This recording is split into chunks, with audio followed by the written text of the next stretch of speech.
पहले के दौर में कैसा हुआ करता था वोटिंग और अभी के दौर में कैसा होता है वोटिंग?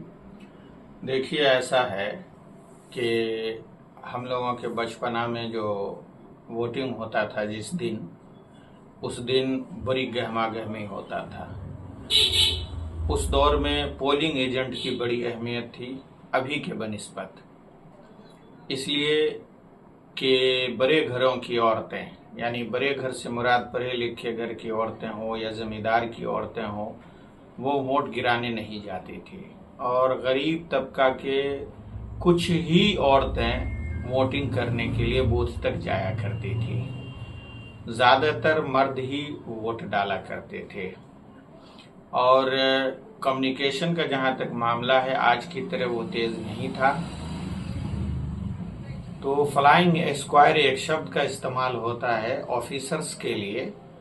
वो करीब 10-15 गाड़ी के साथ जो है वो सड़क पर चलते थे और अपना प्राथमिक मकतब संग्राम का जो बूथ हुआ करता था वो सेंसिटिव होता था।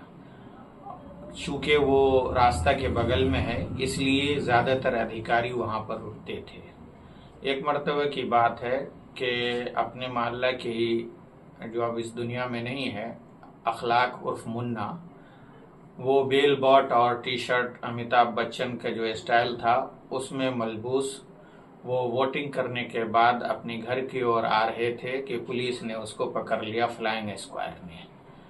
और उनसे जब कुछ पूछा तो वो बता नहीं सके। वो एक बूट जो है उनको फिल्ली में लगा, उनका फिल्ली फट गया।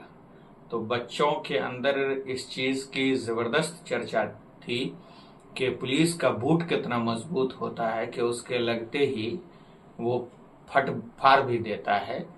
तो हम लोग देखने भी गए थे बेचारे को। उनको उस वक्त में नसर कंपाउंडर साहब यहाँ रहा करते थे, उन्होंने मरहम पट्टी किया था। तो ये उस वक्त की बात है। फिर जब बैलेट का ज़माना ख़त्म हुआ और जब ईवीएम का दौर शुरू हुआ, तो लालू यादव हेलीकॉप्टर से जब पहुंचते थे जगह जगह, तो वहां पर जाकर वो ईवीएम का ऐड करते थे अपने भाषण के समाप्ति के बाद कि आपको किस तरह से पोलिंग करना है। इसलिए वो दौर वो भी था, उसमें टेलीविज़न जो है वो पांव फैलाने की कोशिश कर रहा था।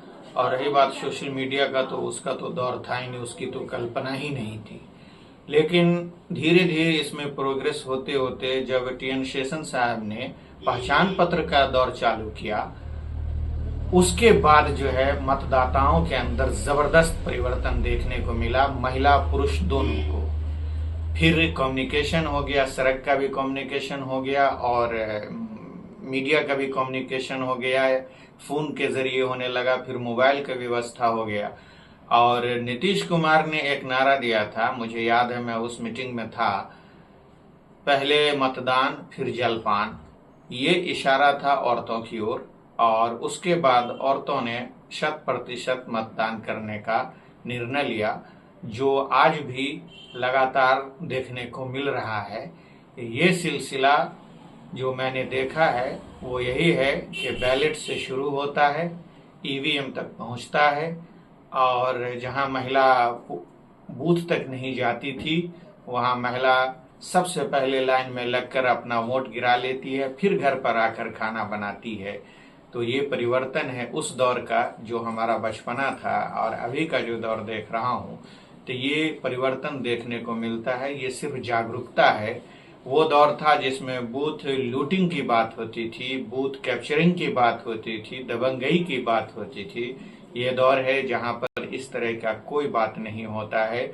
वो दौर था जिसमें पोलिंग एजेंट बहुत महत्वपूर्ण भूमिका निभाया करते थे कि उनके इशारे पर जो है वो बोगस नहीं होता था या बोगस हो भी जाया करता था। और पोलिंग एजेंट भी दबंग ही वहां पर पहुंचा करते थे। इस जमाने में पोलिंग एजेंट की अहमियत नहीं है, सिर्फ नाम के बराबर है, क्योंकि मतदाता पूरी तरह से जागरूक है और हर चीज को वो समझता है।